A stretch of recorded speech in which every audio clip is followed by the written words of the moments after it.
All right, guys, I'm super excited to present you Jessica's case today. She is a classic good candidate for buccal fat pad removal and Facetite of the lower face.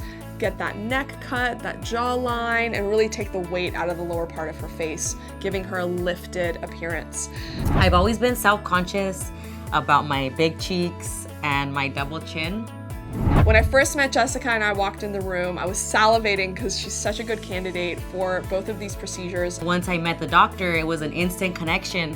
She made me feel so comfortable. First, I'm gonna start by numbing Jessica's face. We're gonna numb the inside of her mouth, where the buccal fat will be removed, as well as the outside, lower aspect of her face and neck, where we're gonna remove some fat and give her some skin tightening with Facetite.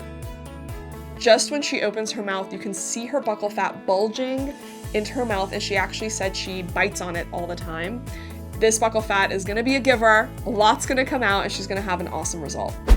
I'm gonna start by making a 1 centimeter incision on the inside of the cheek, push on the outside of the cheek, the buccal fat will pop out, tease it out little by little, and then I'm gonna cauterize the base of it to stop any bleeding. Do the same thing on the other side, tease out the buccal fat, make sure she looks symmetric, and then just put 1 stitch on either side to close the hole inside the mouth, and that'll be healed in a couple days. Next, I'm gonna move to Jessica's lower face. I'm gonna start with a little bit of facial liposuction, just reducing the bulk in the jowl, right in the corner of the mouth behind that shadow, as well as underneath her neck and her jawline. Then when about 70% of the fat has been removed, I'll go in with the Facetite radiofrequency technology.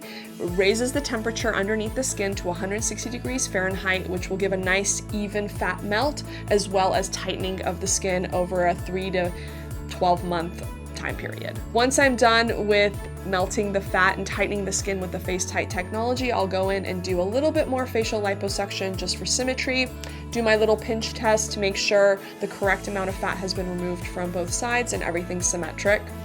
Just put a little piece of tape on the poke access holes, no sutures necessary on the outside, there will be no scarring, and then we'll get her in a facial compression wrap just to help everything stick up and to reduce swelling and bruising.